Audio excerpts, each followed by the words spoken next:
আমি তো এনসিপিকে যত দেখছি তত আশ্চর্য হচ্ছি।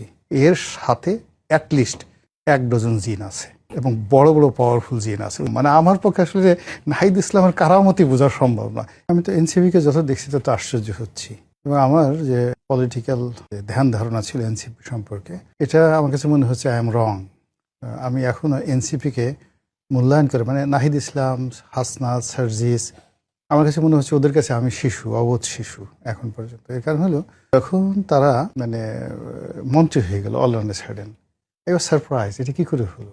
হ্যাঁ, খুব হলো। এরপর আবার যখন তারা একটা পূর্ণ মন্ত্রীর পদ ছেড়ে দিয়ে একটা দল করলো, তখন আমি মনে হলো কেন এই কাজটা করলো? মন্ত্রী এত সুন্দর একটা পদ, এটা ছেড়ে দিয়ে আবার রাজনৈতিক দল করলো।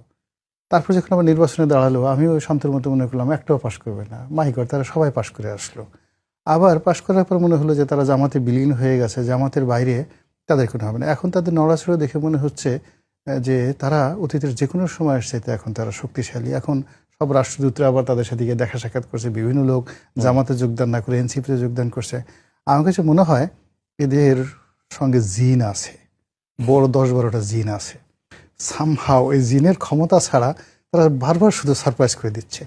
আমি এত চেষ্টা করে জিন ছাড়া, এই যে মার্কিন রাষ্ট্রদূত গিয়ে তার অফিসে গিয়ে দেখা করলো, বড় একটা কূটনীতিবিদ তাদের সাথে দেখা করলো। এরপরে যখন নাহিদ ইসলাম সামনে যায়, ও তাকে দেখে মনে হয় কিছুই বুঝে না, কিন্তু যখন কথা বলে ও মাই গড, সুন্দর সুন্দর কথা বের হয় তার সামনে। ইভেন তারেক রহমান সাহেব, এ তো ধরেন প্রধানমন্ত্রী তারেক রহমান বাদ দেন, শহীদ প্রেসিডেন্ট জিয়াউর রহমান সাহেবের ছেলে, তারপর শেষে মানে যাকে বলা হয় যে বেগম জিয়ার ছেলে, তো তিনি নাহিদ ইসলামের বাসায় দেখা করতে গেলেন। এ তো চারটিখানি কথা না। আমরা বিএনপি, আমি আওয়ামী লীগ করতে করতে জান দিলাম, এরপরে বিএনপি করতে করতে চামড়াগুলো ক্ষয় ফিরে ফেলাম, আমার ব্যবসা বাণিজ্য সব শেষ হয়ে গেল। আমার বাসায় যদি নেতা একবার আসতো, তো আমি তো 1 বছর খালি কান্নাকাটি করতাম খুশিতে। তো সেই তুলনায় হুইজ হাইয়াম, মানে আমার পক্ষে আসলে নাহিদ ইসলামের কারামতি বোঝা সম্ভব না।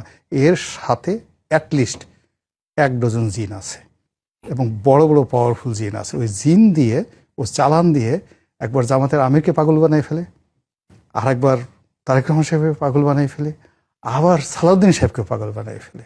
এখন এই রাষ্ট্রদূতকে পাগল বানাই ফেলে। এই যে কি করতেছে, মিনিমাম আমার কাছে মনে হচ্ছে রাজনীতিতে এনসিপি এখন যা করছে, 1 ডজন বড় বড় জিন আছে।